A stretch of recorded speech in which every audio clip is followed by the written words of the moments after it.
मन के गंदे विचार दूर कैसे करें?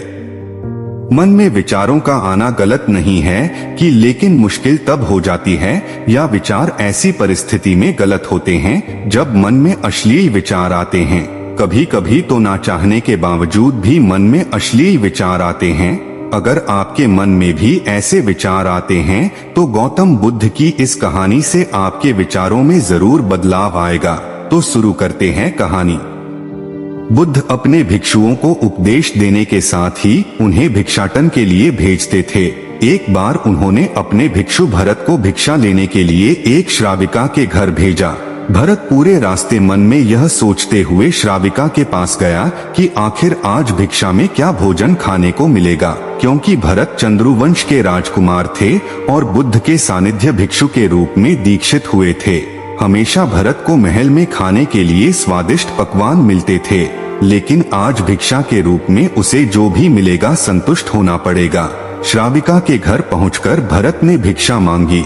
श्राविका ने भरत को बैठने के लिए कहा और भोजन लाने के लिए घर के भीतर चली गई। इधर भरत फिर से अपने प्रिय भोजन के बारे में सोचने लगे और जैसे ही श्राविका भोजन लेकर आई तो भरत अचंभित रह गए। भरत ने देखा कि श्राविका ने उनके लिए उनके पसंदीदा पकवान परोसे हैं और अपने प्रिय भोजन को देखकर वह खुश हो गए। भोजन ग्रहण करते हुए भी भरत सोच रहे थे कि महल में तो उन्हें भोजन के बाद विश्राम करने की आदत है, लेकिन आज उन्हें भोजन के बाद वापस तेज धूप में चलकर आश्रम जाना होगा। लेकिन भोजन के बाद श्राविका ने भरत को कुछ समय के लिए विश्राम करने का आग्रह किया। भरत फिर से खुश हुए कि आखिर आज उनके मन की सारी इच्छाएं कैसी पूरी हो रही है।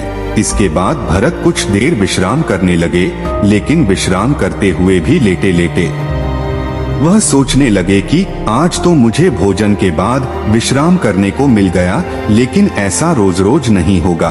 जब भरत विश्राम के बाद उठे तो श्राविका ने कहा कि आप जब तक चाहे यहाँ ठहर सकते हैं। भरत अब समझ गए कि ये कोई संयोग नहीं हो सकता। उन्होंने श्राविका से कहा कि मुझे क्षमा कीजिए, क्या आप मेरा मन पढ़ सकती हैं? श्राविका ने हाँ में उत्तर दिया और कहा कि हाँ, मैं मन पढ़ सकती हूँ। शुरू में यह कठिन था, लेकिन फिर मैंने स्वयं के मन विचारों को देखना शुरू किया। पहले मेरे विचारों की संख्या अनगिनत हुआ करती थी। इसके बाद मैंने विचारों पर ध्यान केंद्रित किया, बिना पक्ष विपक्ष के अपने विचारों को देखने लगी। इस तरह से धीरे धीरे मेरे मन में विचारों की संख्या कम होती गई और सारे व्यर्थ विचार दूर हो गए। इसके बाद से ही मैं दूसरों के मन में चल रहे विचार को पढ़ लेती हूँ। हालांकि श्राविका की बात सुनकर भरत घबरा गए। इसके बाद भरत ने श्राविका से आज्ञा ली और आश्रम के लिए निकल पड़े। रास्ते में भी भरत फिर से मन में आए विचारों का स्मरण करने लगे कि श्राविका के बारे में उसके मन में अश्लील विचार भी आए थे। श्राविका ने उसे भी जान लिया होगा, वह मेरे बारे में क्या सोचती होगी। भरत खुद को लज्जित महसूस कर रहे थे।